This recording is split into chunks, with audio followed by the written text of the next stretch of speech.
One of the first steps in any good financial plan is to get organized. Most of my clients will sit down in front of me and they may bring in a stack of statements or they may bring in a box of information.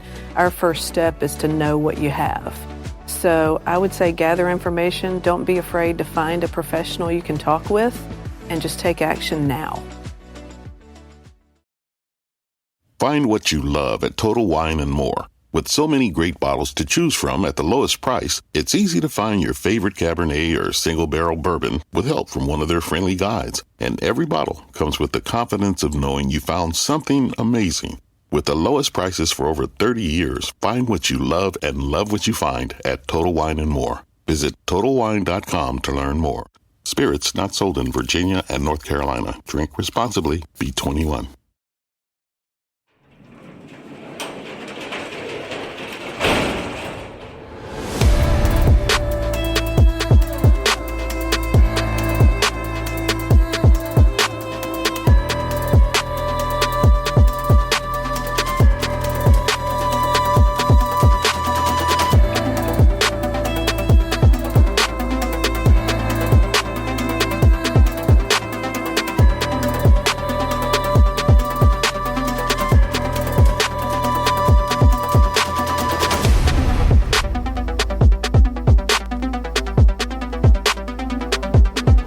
Welcome to True Crime Garage. Wherever you are, whatever you're doing, thanks for listening. I'm your host, Nick, and with me, as always, is a man who knows that Father's Day is the dirty stepchild of holidays. Here is the captain. You're not mad at me. You're just mad at your dad. It's good to be seen and good to see you. Thanks for listening.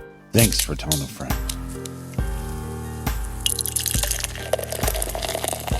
Today we are still sipping on Hitchhiker India Pale Ale from Good People Brewing Company. This IPA has a great color and a delicious citrus punch.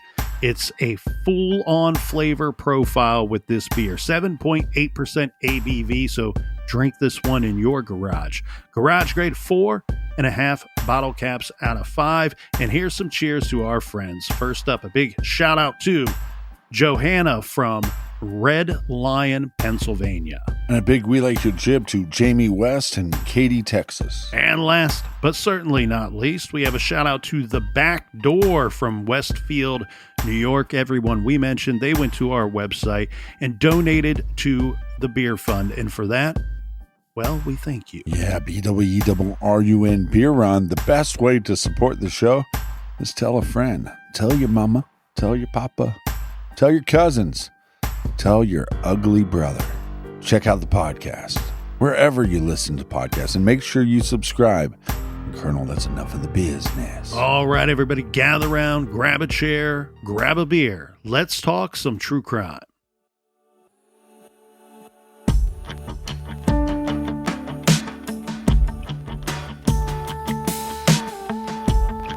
Well, now here is the twist in this true crime story as promised. Now, as we continue to think about and examine the disappearance of 17-year-old Belinda VanLith, let's explore these other options and how police arrived at the idea that somebody else could be involved. Remember, we talked about Dwayne Cornwell, the owner of the home that she was house sitting. They looked at him for a period of time. It seems like, again, the notes in the case file say that he was cleared. We are uncertain on what they base that off of. I'll tell you this, Captain. There are notes and there's information and large parts of this investigation many years later that will circle back to Dwayne Cornwell. But for now, we need to get to someone who is often referred to as the main suspect or potentially the main suspect in the disappearance of Belinda VanLith. And when we say main suspect, that is in large part in the eyes of the public, but it also sounds like this opinion is shared by many of those persons in law enforcement that have worked this case over the years. Because approximately 6 months after Belinda vanished, the detectives would be hit with a twist in the case. This is from December of 1974, and we are now going to introduce a man. His name is Timothy Crosby. Timothy Joseph Crosby, if you want to look him up online. Timothy Joseph Crosby was roughly Belinda's age. He was slightly older than Belinda, but he comes into play by a crime that he's going to commit, a very serious and dangerous crime, but also for the fact that his parents' cabin is reported to be approximately 100 yards from the Cornwell residence where Belinda was staying. So in December of 1974, this Timothy Crosby, some reports put his age at 18, some put him at 19 in December of 1974. But regardless, he's a young man, just a little bit older than Belinda VanLith, living near the Cornwell residence. He is arrested for kidnapping and rape. The victim here is a young woman, and her information that she's giving to police is that when she was kidnapped by Timothy Crosby, he took her back to the Eagle Lake cabin where he lives. Now, the young woman who would escape tells detectives that she believed that Timothy Crosby was planning on killing her. She tells police that she believes that Timothy Crosby not only kidnapped and sexually assaulted her and threatening to kill her, but she's saying, I believe he planned this. This wasn't something that he just, spur of the moment, victim of opportunity. She's saying that she believes that he went out looking for a victim. So the portions of the story that we have the details of go something like this. So she manages to escape from the clutches of Timothy Crosby. Law enforcement then locates him. In his vehicle, they find a gun, a hunting knife, a butcher knife, rope, handcuffs, and they find women's clothing. This is all indicative of a rape and or kill kit that somebody would drive around with. This is not something out of the ordinary when we talk about these very violent sadist types. What comes to mind, obviously, here is a Ted Bundy type that's driving around with these instruments of rape and murder in his vehicle, in his possession, on his person at most times, should he encounter a potential victim or see an opportunity. So the detectives, they begin to explore this possibility that a neighbor, Timothy Crosby, could have been involved in the disappearance of Belinda, right? Before they're saying we have no signs of foul play, and then they're like, wait a second, look at this dude and what he's accused of and how close he is in proximity to our missing person. Yeah, Timothy is a real piece of shit. The other problem for Timothy Crosby, and what I think is a very interesting part of this investigation and the timeline that we didn't include yesterday, is it's already in the police report that Timothy Crosby told investigators, this is just days after Belinda went missing. When they're out interviewing people, they're talking to people. I want everybody to be clear here, though. While they're looking for Belinda for a couple of days after she goes missing and talking to people nearby, talking to people that knew her, they're not searching the lake. They're also not going into homes and searching homes at this time. However, they do have notes on a conversation that was taken between them, detectives, and this Timothy Crosby. So he tells investigators that, she visited my home on Friday, June 14th, 1974. So this would be approximately the day before she goes missing. Less than 24 hours before she's unaccounted for. Yeah, so not only is his parents' house close to the cabin she's watching, he has now some kind of contact or interaction with our missing person. He's also responsible for kidnapping and raping somebody. This is a no-brainer. And I think it goes a long way for our speculation and the theory that suggests that he's involved in the disappearance of Belinda, that this victim's opinion and the investigator, seemingly the investigator's opinion of this attack that took place 6 months after she went missing, that it all seems very premeditated. It's planned out, and he has everything that he needs to carry this out. Now, was murder going to be involved with this victim here? We can only go off of her statement of her saying that at one point during this attack, and while he was attacking and torturing her, that he had told her at some point that he was going to kill her. Now, we have investigators looking at this guy, and they have already in their notes that he says that Belinda came to his home on Friday, June 14th, 1974, less than 24 hours before it's believed that she went missing. The Vault podcast made, I think, a brilliant observation here. And they did a couple of things that were very interesting too, to, I believe, further this investigation and expand on the level of what we would be willing to all agree upon, that suggests that maybe Timothy Crosby is the person responsible for Belinda's disappearance. So they interview Timothy Crosby decades later. This is an exclusive interview. To my knowledge, they are the only people that he spoke to regarding her being missing and him being a suspect in the case. Right. And it's a recorded interview. So we know the words are his words. This is not somebody saying, oh, he told us this.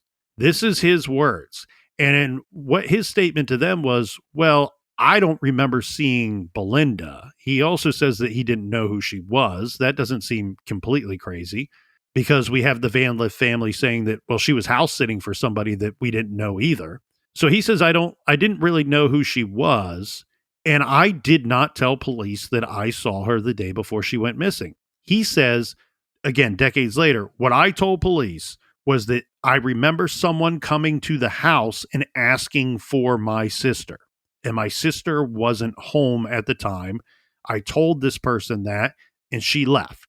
The interesting tidbit here, Captain, is very quickly, the good people at the Vault podcast, they point out to him, to his face, they say, look, you can say that today. You can spin it that way today, but the notes, what's in the police file says that you told police days later that it was Belinda that came to your house. Right. Not somebody. So he's not 100% denying it even all of these years later. He's simply denying that he said the name Belinda. But for whatever reason, that's what is recorded in the police file. The Vault people, this is a brilliant observation. He says to them, whoever came to the house asked for my sister because there was going to be some kind of party that weekend, and I think the person wanted my sister to attend the party with them. It stands to reason that if it was Belinda that dropped by the house, asked for his sister, and she's not there, she's talking about the going away party. Right. They point out that, look, if she wanted her friend or somebody she knew, her associate, which happens to be Crosby's sister, to attend the party with her, then it stands to reason that she may have returned the following day to ask again if she was there. Now, we have several persons from the neighborhood that are saying that they were aware that Timothy Crosby was home alone that weekend, that parents are gone, sister's gone. Now let this play out in your head. If he is this horrible guy, as the crime of kidnapping and sexual assault would paint him to be, rightfully paint him to be in December of 1974, then what if he says, you know what? She comes back the following day. Now he's had some time to make some preparations. He says, oh yeah, she's home. My sister's home. Come on in. And now she's in the house with Crosby and Crosby's residence alone. This now gives you the scene to possibly explain when she was attacked, when she was kidnapped, and why we are not seeing obvious signs of foul play at the home that she was house sitting. And also that the cabin is very close. So you don't need to take a bunch of items with you. You might not even need to shut the door. Right. if you're just running next door to say, hey, remember there's that party tonight. I want you to go with me. And what do we know about these shit-stained dick faces? They like to commit crimes. If they're married and their wife goes away with the kids, great opportunity to commit a crime. Same goes with somebody that lives with their parents. All my parents are gone for the weekend. Here's a great time for me to try to commit a crime. Yeah, this scenario gives him the opportunity, and if it plays out the way that it possibly did, where she did return the next day, or let's say somehow he figures out. Remember, we pointed out yesterday that based off of statements of other persons that knew Belinda, there were people outside of her family that knew she was house sitting and knew that she was likely alone in that house. So whether she came back or not, which I think that she did, and that's maybe when he saw his opportunity to strike. But either way, he had an opportunity to prepare for it and wait for her if she were to come back, or prepare for it and then go and take her from the house that she was house sitting. This part gets very strange because the way that it's reported, we talked about some of the items that they found in his vehicle. And because he took the victim back to his home in this December 1974 attack, they're going to search his home. They get a search warrant, and they're not permitted to just walk in. They have to get an actual warrant to carry out this search of the home. And while there, they recover some literature on rape and murder. Now, this could be just as simple as these were true crime books, right? But it's noted that these are items that they found and confiscated. It's been reported that there was literature on how to dispose of a body or how to conceal a body. Well, we have to remember this is 1974, so we're not going to be able to do internet search history on this piece of shit. One part that will be problematic for, amongst others, for Crosby is one of those ways of disposing of a body from this literature was to bury the body using manure.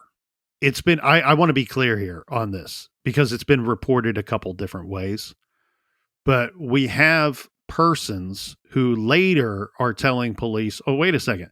On Sunday, June 16th, we remember seeing Timothy coming home in his car, in his vehicle that he owns, covered in mud.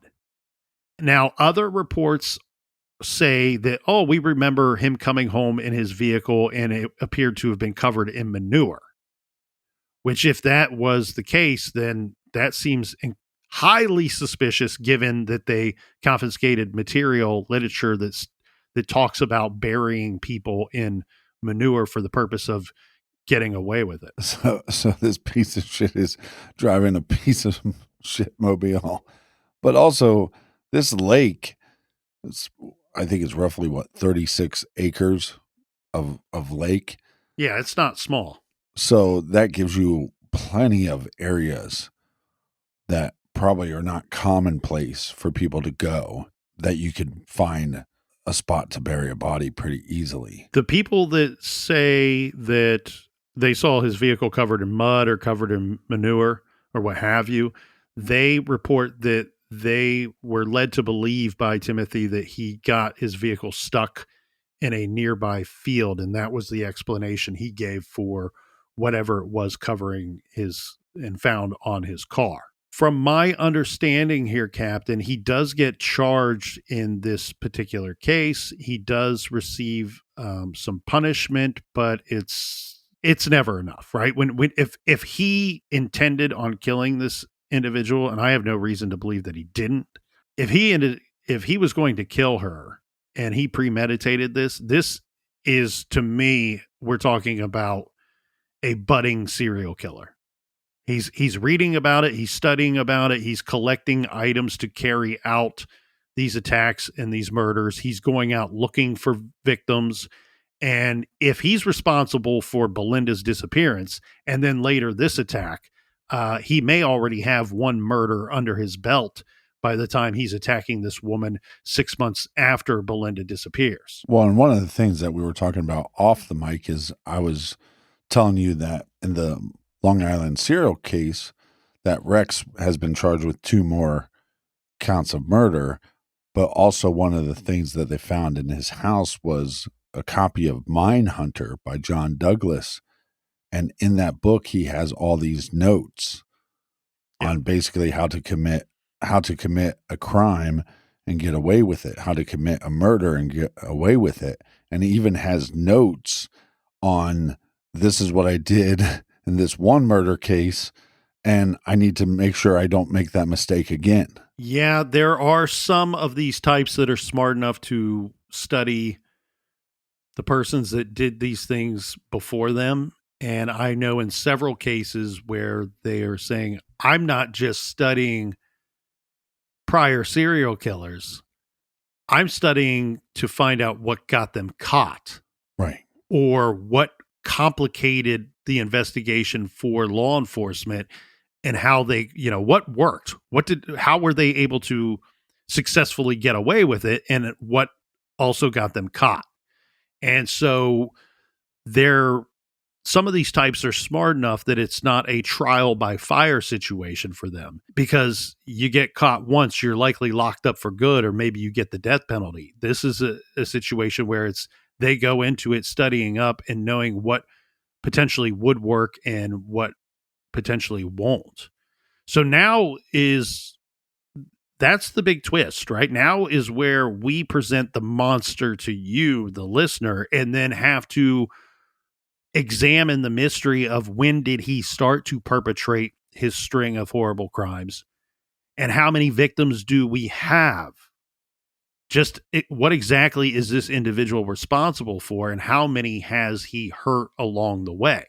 Yeah, but these sick bastards, no matter how much studying they do, the urges are too strong. Anybody in their right mind would go, hey, let's not kidnap and rape and murder the girl next door. You see what I'm saying? Because there's a direct connection to me. But I think what we can't understand, and what we'll never be able to understand, is the intensity of these urges that they have. Well, and he's able to talk his way into getting some not severe punishment for this attack in 1974. And then he reoffends again in the early 80s. And this was a really smart and brave victim here. He had a woman in his car who would later tell police that he threatened to kill her. He had assaulted her. He was transporting her somewhere, for what purpose we do not know, but he's transporting her somewhere. And she's telling police later, like, the car door was rigged in such a manner that you could use the latch on the inside to get out, but law enforcement double checked this, and they're like, it does work on occasion, but it's incredibly difficult to make the door open, the passenger side door. And we've seen Edmund Kemper, outfitted his vehicle so that persons other than himself couldn't get out. We know that Ted Bundy he took out the passenger seat in his vehicle so it'd be easier to transport a body or to conceal someone on the floorboards while transporting them. So this is, again, another commonality with these types. And so she's saying, I couldn't get out of the car. So listen to this maneuver. This is how smart she is. When they're driving, she said he didn't seem to know where he was going, right? Like, he's driving, then he backtracks, makes turns that don't really make any sense. And she said that she spotted a police car. And so she's like, you know what I'm going to do? I'm going to make him wreck his car in eyesight of this police officer. Smart move. And she's successful doing this. And then when the cop comes up, now he's going, what happened? She's explaining it to him. But the problem here is, again, he gets charged with some lesser charges than what he was probably intending to do. This is one where we have some very detailed information. So now we're going to go to 1987. We are in St. Paul, Minnesota. This is not far from where Belinda vanished not far from where this Timothy Crosby grew up. But it's 1987. The population in St. Paul at the time is roughly a little more than 270,000 people.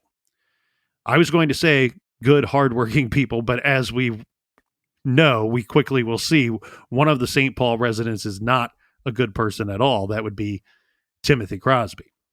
So it's right around midnight on Friday. It's right around midnight on a Friday in July, 1987. We have a young woman, age 21. She's standing on a street corner in St. Paul when a vehicle pulls up to the curb in front of her. The car was a common one, nothing remarkable about it. The driver is a white male in his early 30s.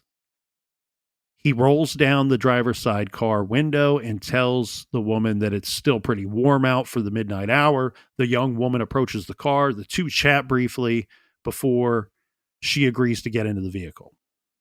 Now, the man, the driver, will later be identified as Timothy Crosby. Once inside the vehicle, the two agree to some arrangements. $30 is the deal, and they were heading back to his apartment.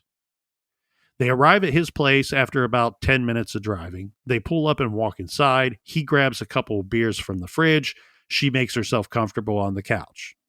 It doesn't take long for them to both make good on their agreement. Afterwards, she asked him if he would give her a ride. She wants to go home. It's late and she's tired, and walking was not going to work for her.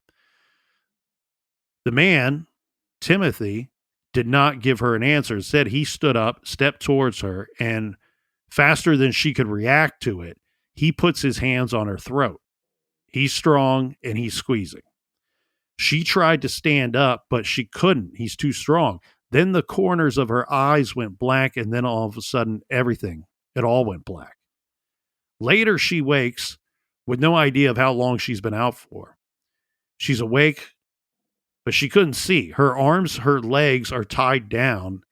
There's duct tape over her eyes and mouth, and he's on top of her. He's hurting her again. Now, she must have been tied up for a couple of hours when eventually he either let her up, and it sounds like he removes like the tape covering her eyes. He unties her legs, then unties her arms. He tells her to stand up and turn around. Then he tied her hands behind her back. This time he's using wire that's digging into her skin. So he leaves the room, and this young woman wasted no time at all. She fell onto her back on top of the bed, raises her knees to her chest, and with all of her might, she thrust both of her feet forward, kicking out the window in front of her, this cutting her feet and legs. So she jumps out of, I believe this was a ground level apartment, but she jumps out of this window, screaming and yelling. She ran, hands tied behind her back, into the parking lot within seconds. There's two men out there working on a car. They come to her aid, pull her into their apartment. They call the police. They call the paramedics. And this abducted woman, this poor woman, easily identified her attacker because her attacker lived in that apartment. It belonged to him. The man was 31-year-old Timothy Joseph Crosby. He was arrested and charged with criminal sexual conduct and false imprisonment.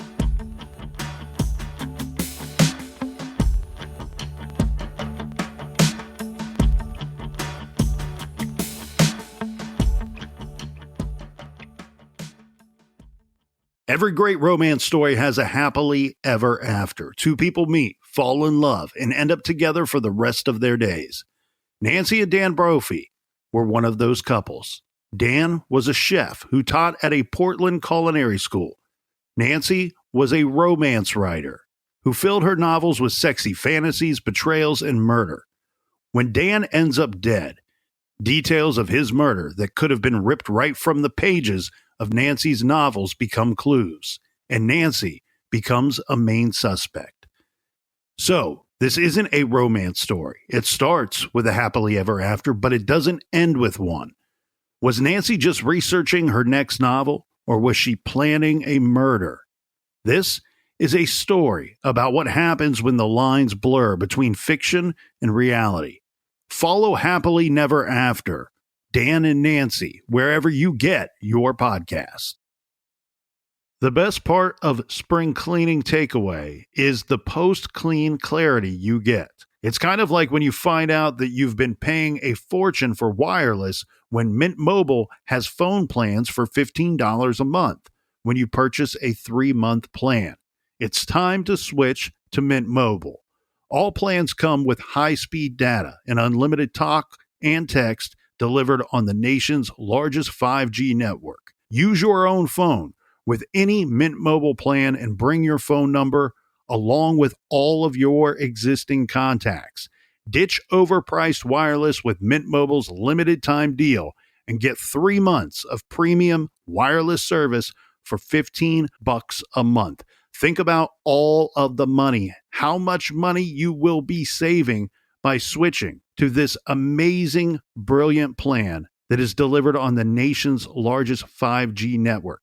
That's high-speed data, unlimited talk, and text, all from Mint Mobile. To get this new customer offer and your new 3-month unlimited wireless plan for just $15 a month, go to mintmobile.com/TCG. That's mintmobile.com/TCG. Cut your wireless bill to $15 a month at mintmobile.com/TCG. $45 upfront payment required, equivalent to $15 a month. New customers on first 3-month plan only. Speed slower above 40 gigabytes on unlimited plan. Additional taxes, fees, and restrictions apply. See Mint Mobile for details. Everyone loves a good family mystery, especially one with as many twists and turns as June's Journey. June's Journey is a hidden object mystery mobile game that puts your detective skills to the test. Embark on a journey into a gripping narrative where intrigue, secrets, and unexpected twists await at every turn. Play as June Parker and investigate beautifully detailed scenes of the 1920s, whilst uncovering the mystery of her sister's murder. Rediscover the magic of June's childhood as you roam the vast estate filled with secrets and memories waiting to be uncovered. Gather compelling evidence and decipher clues, immersing yourself in a captivating world of discovery that will keep you hooked until the very end. Compete with friends and other players to see who can solve cases the fastest or achieve the highest scores. Are you ready to jump back in time, detectives? Download June's Journey for free today on iOS and Android. Discover the secrets of the past. Download June's Journey for free today on iOS and Android.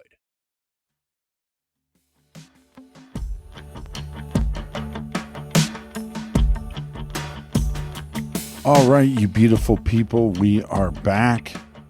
Cheers to the people in the back, in the front, and the sides, to the windows, to the walls. Cheers, Colonel. Cheers. We talked about the premeditation or suspected premeditation in the 1974 attack carried out by Timothy Joseph Crosby. Let's talk about the premeditation in this attack. So it was determined that he held and tortured this woman for 16 hours. And if anybody were to try to tell me that he was not going to kill her, I would tell you, you are wrong. Now, how and why would I believe that this was premeditated? The window that she kicked out, she couldn't open the window. Yeah, her arms are tied behind her back, but had they not been, the police discovered this window had been nailed shut. So he's got a bedroom window that's nailed shut. I guess you could argue it was for security purposes. I would argue he's trying to keep somebody in rather than keep people out. And what would back up this argument is he had taped cardboard all around this window. So unless he did that in the brief time that she was unconscious, he had done that prior to going out and picking up a sex worker and returning her to his apartment. Yeah, I think your gut feeling is the same as mine. This guy is thinking about these things, fantasizing about these things, planning these things, and taking preparations. I think this is proof that he's making preparations in order to commit these crimes. And he's not denying, right? I mean, he would be foolish to try to deny it. She points to his apartment and say, this is what happened to me, and this is who did it, and that's where it took place. He doesn't fully deny it, but he does alter the story quite a bit when he's talking with police. He's saying, look, her and I had a relationship. Right. And we get back to my apartment, and she threatened me. She says, I'm going to scream rape if you don't give me some money and a ride. And we got into a physical altercation. So he's not saying he didn't do any wrongdoing. He's just saying, I didn't do what she said that I did. I wouldn't believe this guy. Police didn't believe this guy. The courts didn't believe him. And clearly he's not going to put up too much of a fight, because he eventually will plead guilty. And unfortunately, he also works out a plea agreement in the situation. So he gets some of the charges dropped. He pleads guilty to being a doucheburger. Some charges in October of that year. Again, we are now in 1987. He has offended once that we know of on record, and reoffended multiple times on record. For this, with the plea agreement, he only gets 41 months in prison. So not good, Bob. It's not a great situation. No, but also with this kind of planning and this level, you have to say on some level, because of the planning and preparation, there's some level of sophistication. And also, he seems pretty comfortable talking to police and lying to police and lying to everybody. I wouldn't be surprised if there is a slew of other victims. Oh, yeah, exactly. And what we're going to see here, Captain, is the inability to directly tie him to murder victims, but then constantly reoffending when these women were lucky enough to escape, smart enough and lucky enough to escape. So let's go to mid-August of 1994. So we're actually in a different county now. St. Paul is in Ramsey County. We've already discussed Wright County a little bit. So we're 2 counties away from Ramsey County. We're back in Wright County. And in fact, to be even more specific, we are in Silver Creek Township of Wright County, Minnesota. And this is always beyond strange and quite gross as well, but we've reviewed other cases similar. What was meant to be a nice day turned out to be rather tragic and frightening. This when a dog retrieved human remains. This was a right foot and leg that was cut below the knee. Oh, this was found in a swamp area in Silver Creek Township, Minnesota.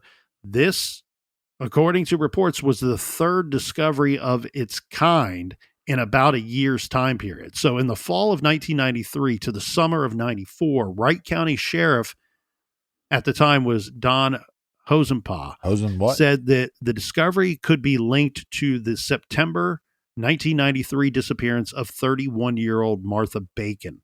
Martha was from Minneapolis and had an arrest record that included prostitution.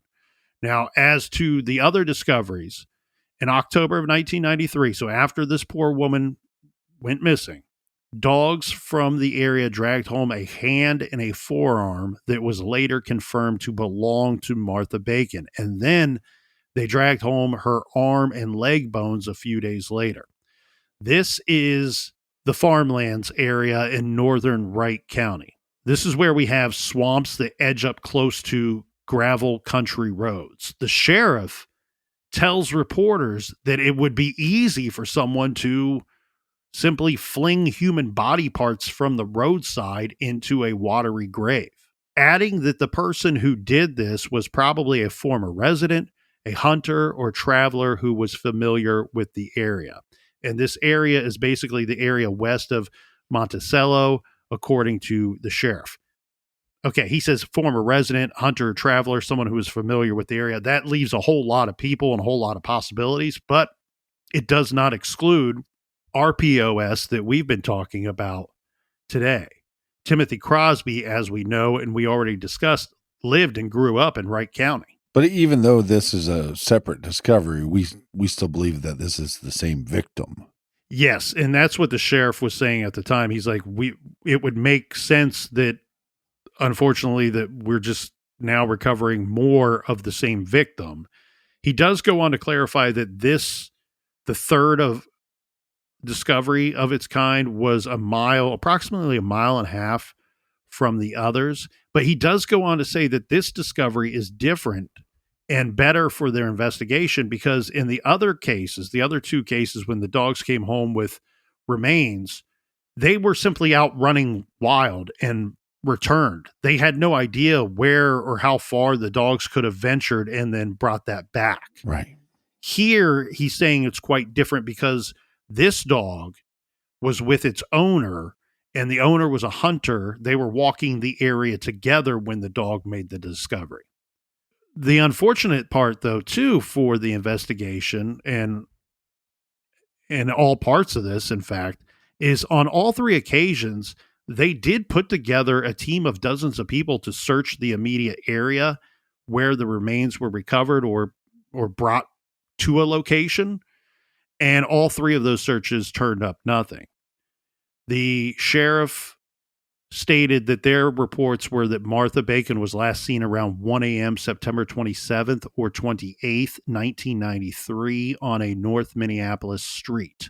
Martha was not married. She had no children. Authorities have openly speculated that she was killed by a customer.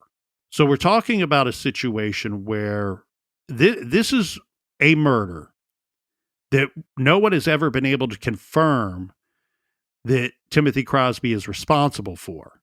But what they're saying is they think that these ideas, these plans, these schemes, this desire to rape and murder and abduct women has never left him. Right.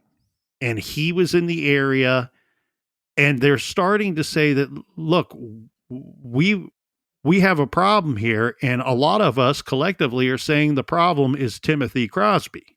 That information was from August of 1994. In October of the same year, the body of an unidentified woman was found in Frankfort Township. Then the following month after that, in 1994, November of 94, we have Wright County investigators who were meeting with several detectives from the Twin Cities. And they're talking of setting up a task force. This is because Wright County has those two murders, Martha Bacon and the unidentified woman. And then we have the organization, this victim advocacy group titled Whisper. Whisper is was at the time a Twin Cities advocacy group that works for women involved in sex-related businesses. And they were working very hard at the latter part of 1994 and had been doing so for about 24 months, trying to warn people about a possible active serial killer in the area that they believed was targeting female sex workers. The group released the names of 8 women. 8 women. This including Martha Bacon and the unidentified woman. But these women were all killed since 1992, who all had a history of sex work. Now, like Martha, some of these other victims had been dismembered, but the law enforcement agencies in communication with the media at the time, they did go on to add that there was no common method used in the killings. Now, if we're finding portions of victims, dismembered victims. Is that a method? Well, that's definitely a method, but also it would be very difficult to say, well, a gun was used in all of these or strangulation was used in all of these. So I think that's what they're hinting at. But what I would say is in some of these cases, you likely could not determine what killed them. I want to be clear here, too. We're not saying, and Whisper was not saying, and the authorities weren't saying back in 1994 that they believe Timothy Crosby to be responsible for all 8 of these murders. Right.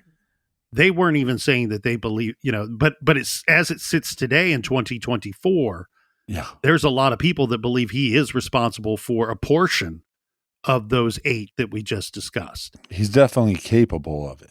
Well, and let's go down the road of, like you said, right now he's changing, he's adapting his victimology and how he selects a victim. With some of these victims, and some of them smart ones that were lucky enough to get away. He's unsuccessful because they escape. Right. If in fact his plan was to murder them. But those ones we know for sure he is the perpetrator of those very horrible, violent sexual crimes. Right. And so to me, it's like he knows that he can get the woman in his car because of their working at the time, but also it seems very Silence of the Lambs like, right? Remember when Hannibal Lecter tells Clarice that the pattern of the victims, where they're found, where he might be acquiring the victims, seems random. And Lecter even says it seems desperately random. And when they review the victims in that fictitious case, they go, well, it seems a little random because the first victim taken was actually the third victim found, because that was the only one that he weighted down. James Gumb, Buffalo Bill, went to further lengths and efforts to conceal that body that he did not do in the other murders, the later murders. What did we learn about that fictitious character was that he killed what he coveted. What do you covet? You covet what you see every day. This is almost like it's almost playing that scenario out in real life, if in fact Crosby is responsible for the disappearance of Belinda. He saw that victim close to him, where he grew up, where he lived. Right. He couldn't, like you said earlier, couldn't resist the urge, even though it added a different risk factor to his crimes. And that might be his very first one. Well, it makes sense, I think, with his age as well. But I wonder if there's some kind of, maybe part of his fantasy is, I'm going to give them opportunities to get away from me. Maybe that's part of the fantasy.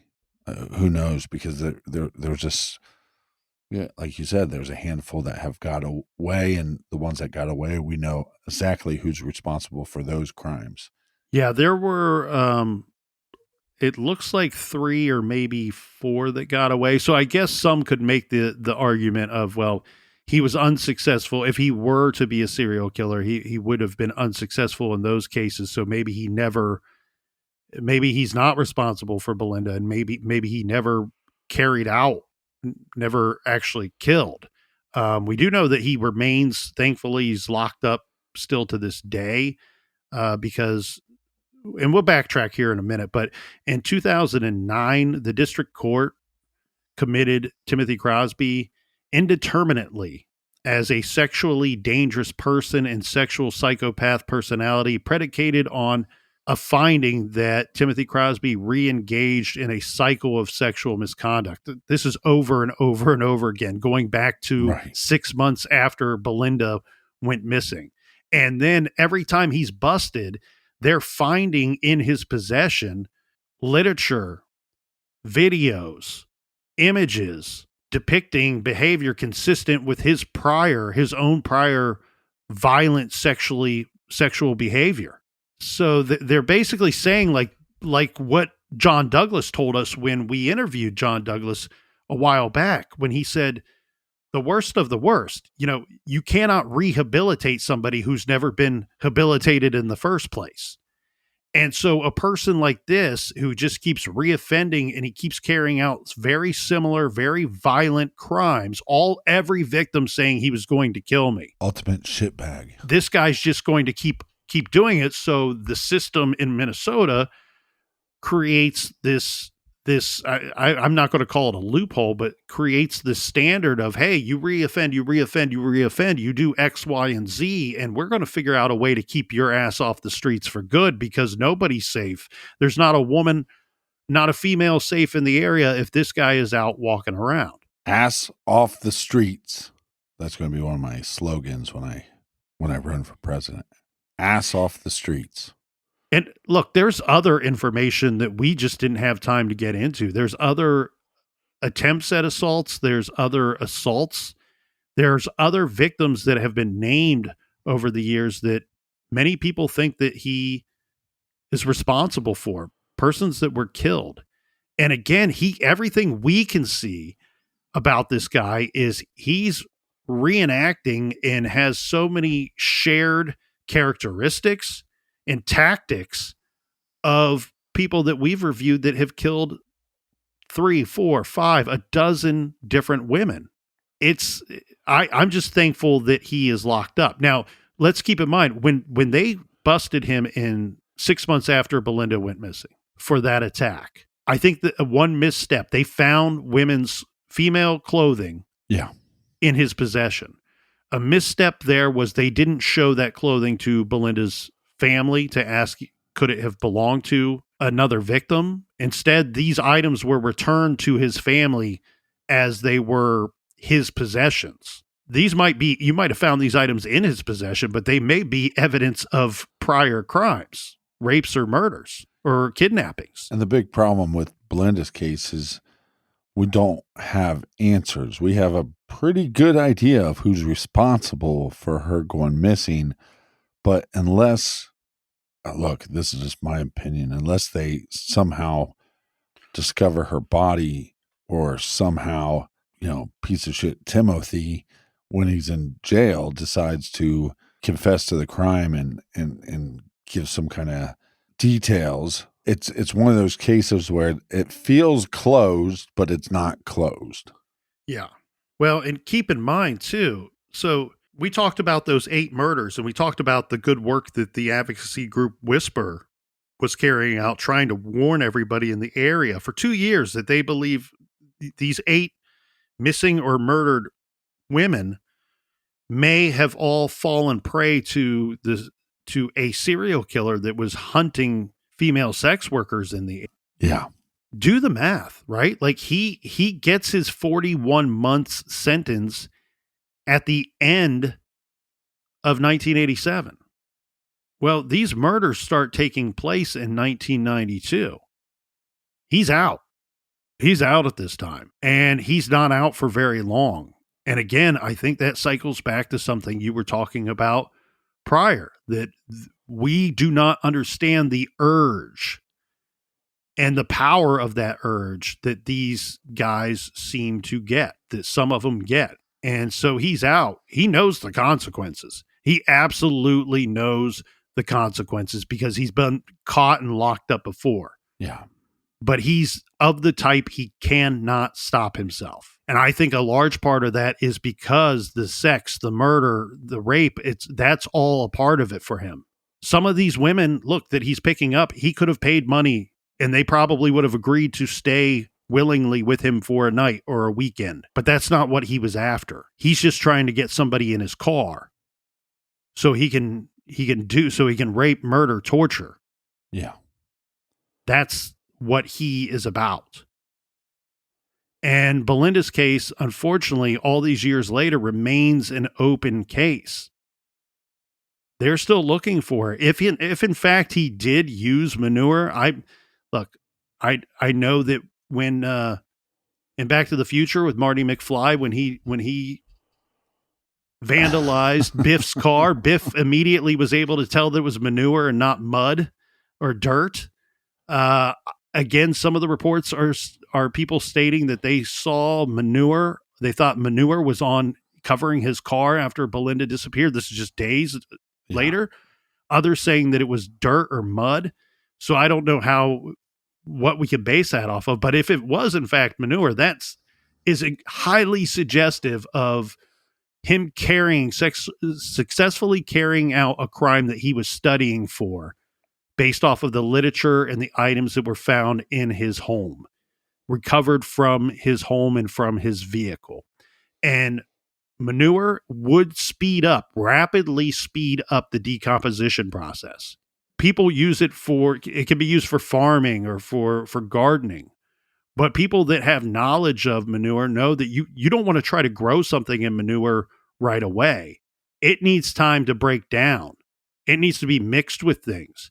The gases that it releases will burn the roots of what you try to plant in it, and the plants will die. So that whole process would certainly speed up the decomposition if one was trying to bury and conceal a body. There could be people out there that have more knowledge about Belinda's case. Again, it's still an open case. We're coming up on 50 years. There's also people out there that might know more about Timothy Crosby. And he could have victims here that we did not discuss this week in True Crime Garage. Look, there could be other victims that got away and just weren't able to identify him. Exactly. Or because of their lifestyle at the time, were not comfortable going to police. Police want this information. We need to fill in this guy's timeline. Because if he's outside of prison, if this dude is breathing, he's a danger, a big threat to society. Anyone with any information about Belinda VanLith's disappearance or about the life and crimes of Timothy Crosby, we ask that you call the Wright County Sheriff's Office. And we have two phone numbers here for you. One is 763-682-7879 or call 763-682-7637.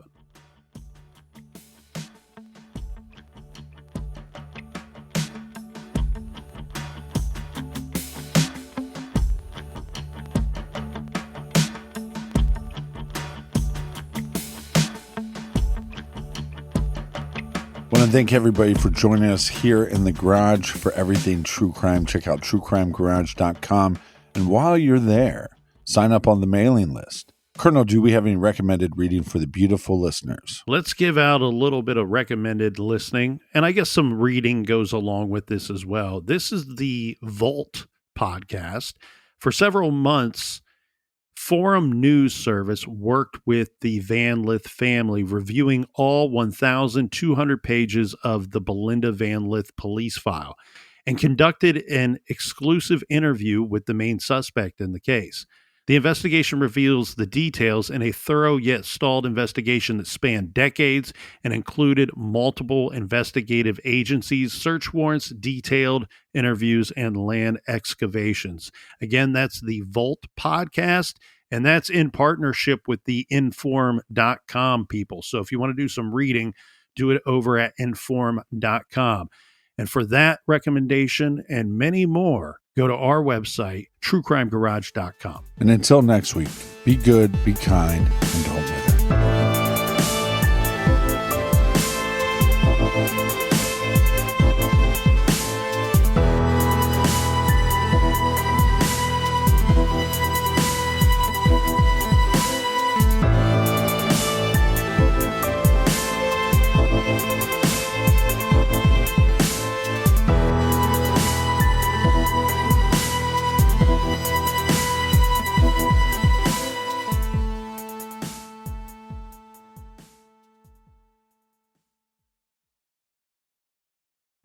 Don't be afraid to dream. That's Don't right. be afraid to take risks. It's not an either I plan for my future or I live my life today. It's I plan for my future and I'm living my best bucket life right now. It's never too early. It's never too late. That's right. So get started on your bucket list today.